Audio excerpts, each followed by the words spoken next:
신구약 성경의 하나님은 율법주의자가 아니지만 그리스도인들은 종종 율법주의자일 수 있으며 이러한 율법주의는 교회 밖 사람들에게 하나님을 율법 제일주의자로 보이게 한다. 그리스도인의 율법주의에는 세 가지 기본적인 형태가 있다. 첫째, 하나님의 율법을 구원을 얻는 방편으로 본다. 종교개혁 이래 교회는 이 문제를 뛰어넘었다고 생각하려 한다. 그러나 오늘날에도 이런 율법주의 형태는 성행하고 있어 몇몇 교회에서는 특정 유형의 세례, 영적 은사의 시연, 나쁜 말 안 하기, 구제행위 또는 금주와 같은 일을 요구한다. 하지만 신구약 성경은 우리가 일반적인 율법이나 특별한 율법에 순종함으로써 의롭게 될 수 없고 하나님을 믿는 믿음으로만 의롭게 될 수 있다고 가르친다. 둘째, 하나님의 율법을 하나님께 갚는 수단으로 본다. 설교가 끝나갈 때 설교자가 말한다. 하나님은 당신을 위해 많은 일을 행하셨습니다. 하나님은 당신의 죄를 위해 십자가에서 죽으셨습니다. 당신이 그분을 위해 할 수 있는 최소한의 일은 그분의 명령에 순종하는 것입니다.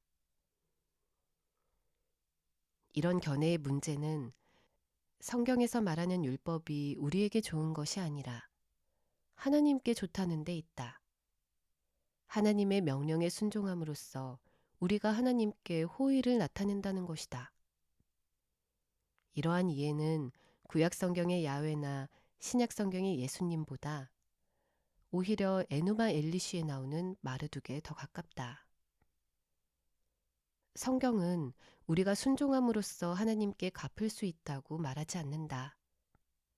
뭇 산 위에 있는 솥대는 하나님의 것이지만 하나님이 햄버거를 원하신다 해서 우리에게 부탁하시지는 않을 것이다. 세상과 세상의 만물을 만드신 하나님은 마치 뭔가 부족하신 것처럼 사람의 손으로 섬김을 받지 않으신다. 하나님께조차 빚지려 하지 않는 우리이지만 우리는 하나님께 갚을 수 없으며 하나님은 우리가 갚기를 원치 않으신다. 하나님의 구원은 순수한 선물이다. 하나님께 갚을 필요가 없다. 감사합니다로 충분하거나 더 좋은 것은 감사의 제사를 드리는 것이다. 셋째, 하나님의 율법을 단지 임무나 책임으로 본다.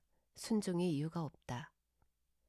하나님이 그것을 명령하셨고 나는 그것을 한다. 이런 형태의 율법주의의 가장 큰 문제는 그것이 교만에 이르게 한다는 것이다.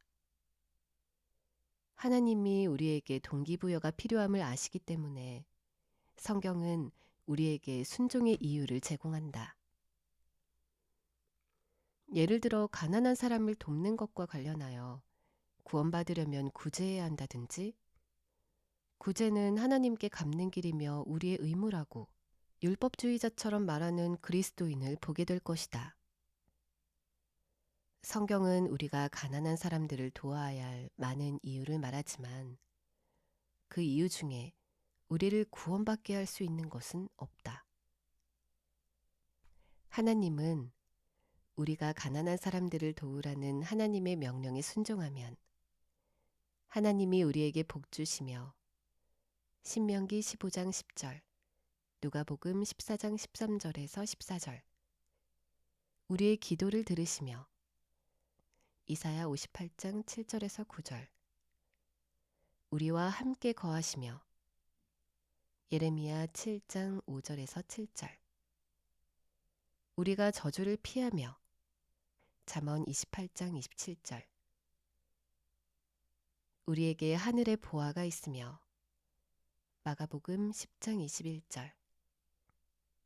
그리고 이것은 내가 개인적으로 좋아하는 말씀인데 우리가 예수님을 만난다. 마가복음 25장 34절에서 40절고 말씀하신다. 결국 율법을 주신 목적은 우리를 하나님과의 더 깊은 교제로 들어가게 하시려는 데 있다. 하나님은 선하시며 후히 주시고 은혜로우시며 우리가 율법주의를 피하기를 원하시기 때문에 우리가 불쌍한 사람을 돌보라는 하나님의 명령을 따르면 나처럼 게으른 사람도 돕고 싶은 마음이 생길 정도로 풍성한 은혜를 주신다.